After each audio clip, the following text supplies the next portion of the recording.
Hello, boys and girls. For a while, I wanted to make some kind of a comparison between Season 1 of Dragonflight and Season 2 in regards to the Mythic Plus dungeons, so I finally decided to make a couple of tier lists, and I'm going to be ranking the dungeons based on the bug friendliness, since I bug most of my keys, as you know, and then how much fun are they to be healed, as no matter what spec you are playing. So obviously S tier means good, D tier means bad, and let's get straight to it, starting first with the dungeons in the Season 1 pool of Dragonflight. Our Guitar Academy first on the list. About pugging, I would have to say I have to give it a relatively low score. I'll put it somewhere in B, and this is mainly because there are many mechanics which basically either required to have a certain class or a certain mechanic that classes have. And in this case, the poison cleansing on the tree boss was something that made it so that shaman and priest healers were not desired in that dungeon for almost the entire season. They did fix it, we have to give them credit for that, but it was way too late. It was way late into the tier, so for the most time, I was either not getting invited to my shaman because I played my shaman mainly in Season 1, or I had to rely on having a secondary dispel, having a, let's say, a monk or a bear or something like that, because if I'm stuck, let's say, with a Death Knight tank, I was basically dead in the weeds, and that was very unpleasant. So that was definitely not something friendly to bug, and there was some extra stuff with some of the skips. You would need like a rogue or something like that, but those were minor, so we should not take points away for that. Was it fun to heal? I would give it a score because there were some pretty good healing checks, right? So the Veximus boss and the bird boss, even the tree boss, were all healing intensive. The minuses, they were a little bit too spiky. So this is what I didn't like. I would rather have a more constant healing fights where it's not necessarily a rotting fight, but the spikiness is a bit too much in some situations where somebody takes a little bit of damage and then you know that the spike is going to kill them, so you have to top them up immediately. That urgency is something that I'm not a big fan of. So because there's a lot of spikiness here, I would give it a score of an A. Moving on then to Azure Vault.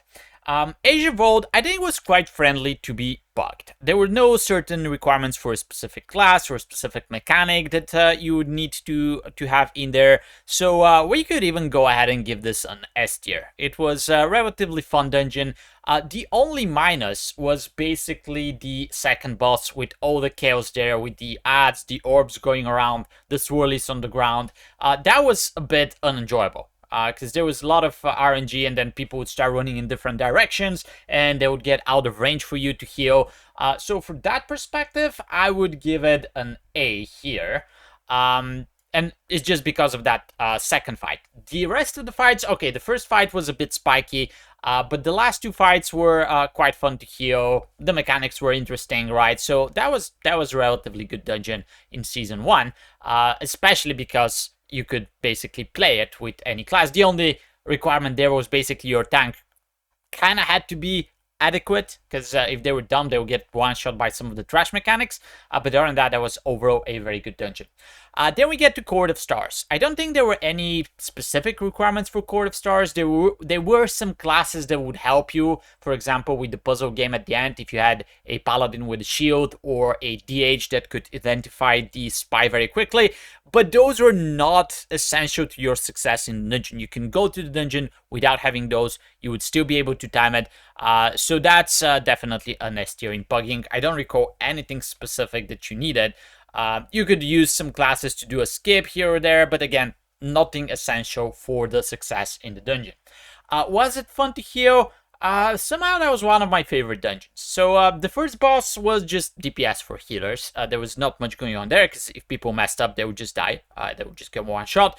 But the second boss was very interesting in mechanics and how the damage basically scaled up. It was a DPS race, right? But your job as a hero was to basically keep everybody alive at the end, so they could kill the boss before the boss kills you. I kind of like this kind of dynamic, this intensity of the fight. So I really enjoyed going to that dungeon. And then the last boss, it was, in its initial state, it was very bad because it was very hard to heal, but they changed it. They made it a little bit easier, and that was basically the G spot for me, right? So it was very nice to go into that fight, know how you can spare your cooldowns and go through each of the win phases, etc. So that was probably one of my favorite dungeons, and I would definitely give it an S tier here.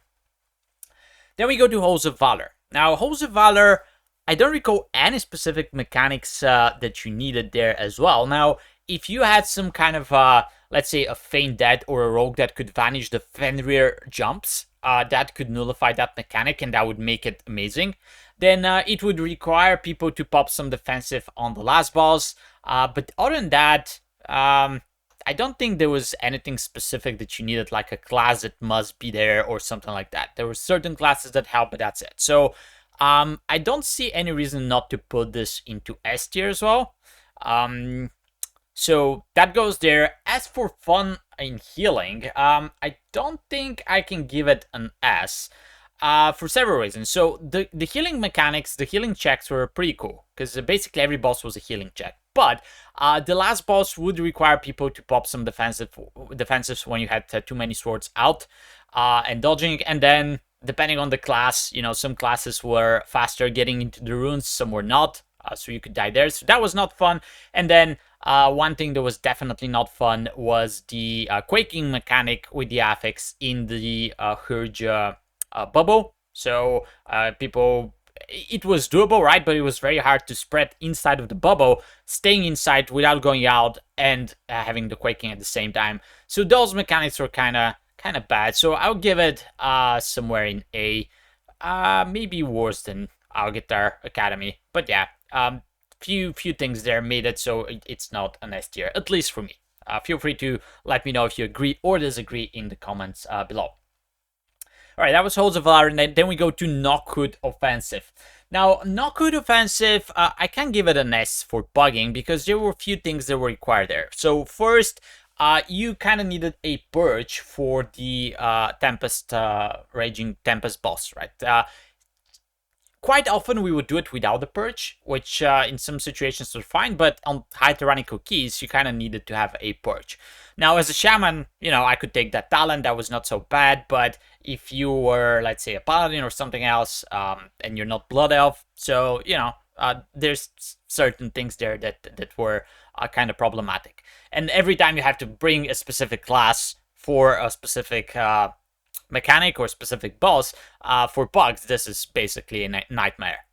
Then the last boss also had some kind of requirements for the CCing of the ads in the mid phase and the intermission phase. It was easier, let's say, if you have a DK who can group all the ads at the same time, or you would need like a mage or to polymorph for a shaman to hex or something like that. Those things would help, right? And if you had none of these, actually you recall quite a few keys being wiped, and this is very bad because you wipe them at the very end. Like, this is the very last phase of the very last boss, so you spend there like 40 minutes or something, and then you didn't have enough CC for the ads or enough interrupts or something like that, and you just wipe. So this is also the reason that I'm not going to give it a very high score for healing. I kind of enjoyed the Raging Tempest healing check. Actually, I enjoyed it a lot, but it was also very overtuned in the beginning. This boss got nerfed, but we had to heal the hard version for a few weeks, which was obviously not fun, at least for mediocre healers, right? If you're top tier here, you're not even watching this video, right? So for them, it doesn't matter. But for us, that tuning was essential, right? So last boss mechanics were also kind of clunky sometimes. You would get one shot, or you would like get targeted by the frontal of the boss and you couldn't run away, or you would run on top of somebody else. So those were all things that didn't make it that good. I'll put it somewhere here, maybe in A tier, if I manage to stick it in between. Yep. So yeah, it was a good dungeon, but also the trash was very bad on some of the weeks with some of the affixes, especially if you're melee, right? Because of all the swirlies, etc. So it's definitely not an S tier for me. Then we get to the Ruby life pools. Now, apart from bugging, I would say it was kind of hard to bug for a couple of reasons. So the last boss definitely required some personals on the flame spits. And then you also kind of needed a purge for some of the trash. Also, the tuning has to be mentioned here as well, because this dungeon was very overtuned in the beginning, and that, in my opinion, actually affects bugging because people start to avoid that dungeon, right? So and they just go and do other dungeons, so that diminishes the amount of people who are willing to go into Ruby Life pools. So I kind of have to give it an A here, maybe B plus or A minus, something like that. Sounds legit to me. I do like that dungeon. Let's put it this way. I kind of enjoy the mechanics. I enjoy the bosses. The first boss was a pretty nice healing check. The second boss had very interesting mechanics and also a healing check, but they were not entitled to each other, right? So the DPS has to kill the ad, the healer has to heal the ad bursts, and the boss hitting the tank, etc., right? So they were kind of separated, so I like that. But then, again, the last boss, that was actually unhealable on high keys before the nerf with not optimal gear, right? So I had a lot of troubles bugging this boss. So I will actually put it probably somewhere here, right? Because at the end of the tier, it was everybody knew the mechanics already. It was relatively nice to go in there and do all the mechanics because it was a very various different mechanics. But it was very hard in the beginning, and there were some parts that were just not enjoyable, especially the last boss before they nerfed it. For the shaman, it was like really hard to heal through the flame spits. So if they didn't fix it, I would probably even put it like lower, but I think B is fine there. Although I like the dungeon a lot, it just didn't feel nice healing it. All right, next up, we have Shadowmoon Burial Grounds. I think for bugging, I'll give it a high A. And the reason is that first, there was the spells on the bats that I couldn't do as a shaman, right? So if you're a paladin, that was easy. If not, it was quite hard. And there were also some kind of like subtle requirements to have more ranged than melee for, let's say, the last boss, so they can bait the beams, because if you had all melee and you were the healer and you had to bait them, then that became much harder to basically move and heal at the same time, etc. But I really enjoyed healing that dungeon, so I would give it an S tier. The two bosses, the first and third boss, were basically... the second and third boss were bosses where you can just DPS. There was not much to heal, but then the first and last boss had some pretty serious healing checks. So I really enjoyed the mechanics. I really enjoyed how this dungeon laid out. And I basically had fun going in there. Probably one of the dungeons that I did most last tier. Right, and then we got to the Temple of the Jade Serpent. Now, here for bugging, I have to give it a C. And the main reason is the last boss. The last boss would put 2 curses out, and if you didn't have a second dispel, it was basically undoable on high tyrannical keys, because you could try to heal it. I tried to heal it as a shaman. I would just run out of mana even if people didn't die, or they would just die. So this kind of made it require for you to have like a priest or a log who could dispel the second person who got targeted, because you could dispel the first one. So from that perspective, it made it really hard to bug, because if you would get into a group and there was no second dispel as a healer, what do, right? You just leave the group if it's a high key, because you cannot go explain to everybody else, well, guys, I need help on the last boss. Or I would even have locks which would say, I'm not going to get my dispel imp out, you just deal with it, right? And then we would wipe or something like that. So from that perspective, it was very bug unfriendly, kind of like the Algitar Academy. You have certain things that you have to have in the group, otherwise you're screwed. And then for healing, for that same reason, and for some of the bursty and one-shot mechanics with the little things exploding, etc., I would probably put this as a B. It was a relatively fun dungeon in some places, in some parts of the dungeon, but the rest were very, very... kind of like unfun to play. So this is basically the picture that we're drawing for Season 1. And now I am going to jump into the Season 2 pool. So just switching here very quickly, and then we'll compare both of them. All right, so going here. First, we have the Underrod. Now, the Underrod for bugging, I can't give it a high grade. I'll give it low A or maybe high B. And the reason for that is, first, on high tyrannical keys, if you have a priest to mass the spell on the last boss, that makes a huge difference. Because if you get delayed cleanse and you get too many stacks, you might as well wipe. So having the priest there is immense. Then, if you had bleed the spells for second boss, that would be nice. If you spawn some of the little things, then you could basically save your tank by dispelling the bleed. And also having a dispel on the spore boss, on Zanja. Because people, like, you could miss a mushroom and then somebody would soak it, and if I'm on my shaman, I can't dispel it, right? But if I'm on the paladin, I can soak 2 and then dispel it, or I can have the tank soak a couple and dispel it. So from that perspective, there's some inequality here where some classes have it easier and some don't. So for me, that makes it much harder to bug, especially if you're one of the classes that don't have the tools required in the dungeon to handle all the mechanics there.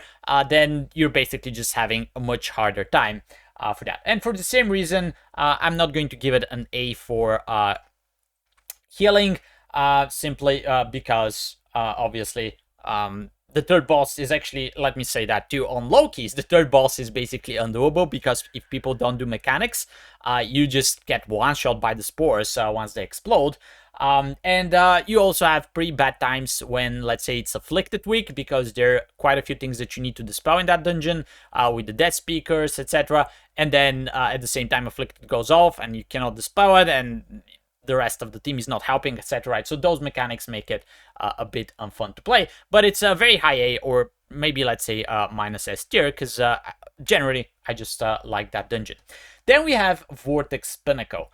I also like the design of the dungeon. It's quite fun, but it's also, the last boss is something that requires you to have people with either immunities, or they just need to press their defensives, right? So for that reason, I cannot give it a high grade on healing, because even if you have a good group, if people don't press their defensives on the last boss and it's high tyrannical key, the chain lightning in certain overlaps is just going to one-shot people. So it's a low A, high B for me here. Let's put it into low A.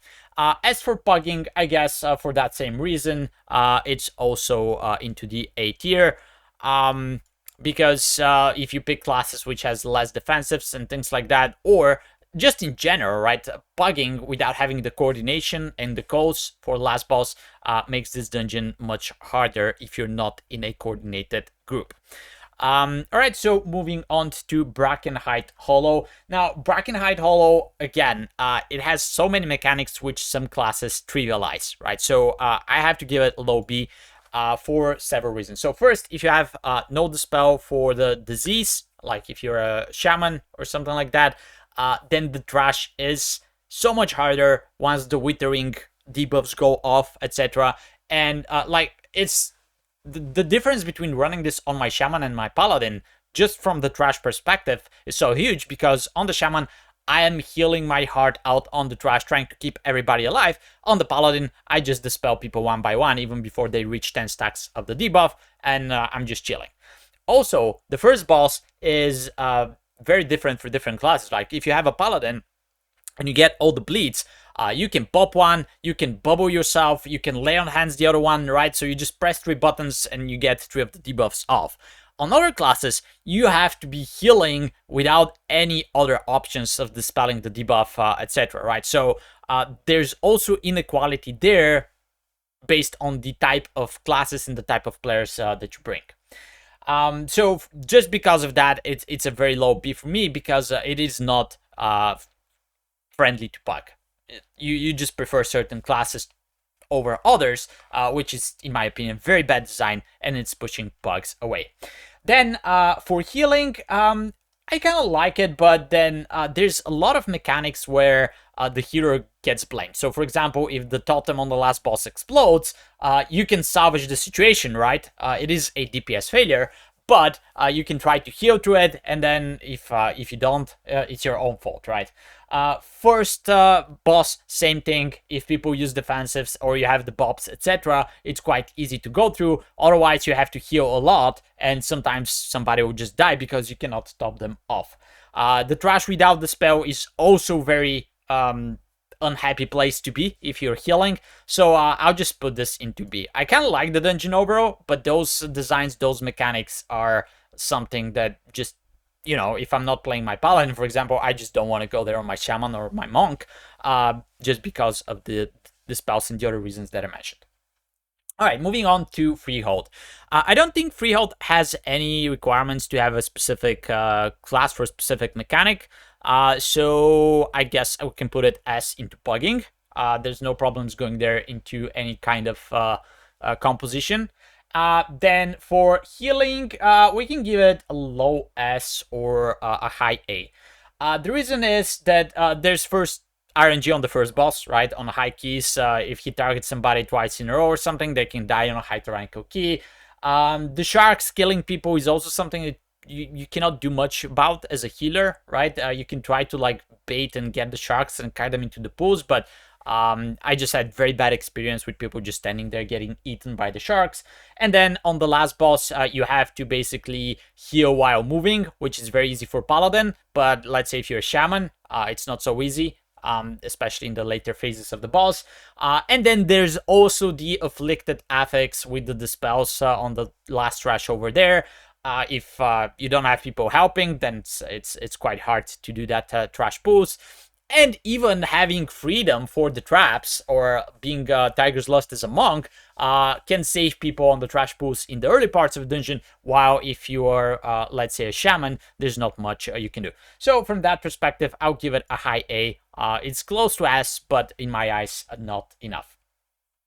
All right, Holes of Infusion has to be somewhere here in the B for pugging. Let's put it maybe in the middle. Several reasons. First, you need a lot of stun and CC for the orbs at the beginning. You need Mass Dispel for the dragons on high fortified keys. It's very hard to heal, or you basically need people who can remove the debuff by themselves by having some kind of like a disengage or other mechanic that takes it off. If you don't have that, you're basically having miserable time there, wiping, trying to heal, and so forth. Then if you have a poison dispel, that's good. If you don't, really bad, because somebody might be at like 8 or 9 stacks on the frogs and they'll just die if you can't dispel them. If you have the dispel, you're chilling. And then even on the last boss, you need some kind of CC for the intermission adds, like a Hex or a Polymorph, or whatever it is, right? So that they don't buff the boss too much. And the very bad part here is that if you're pugging, you're expected to die maybe a little bit more than coordinated group, and the death run is so long here that I just cannot put that higher than B. I'm sorry, I like the dungeon, I like the design, but there were so many decisions that were made for that dungeon that just cannot give it a high score. For healing, as I said, I'm fan of the dungeon, but just the trash in the beginning without CCs is so miserable to heal.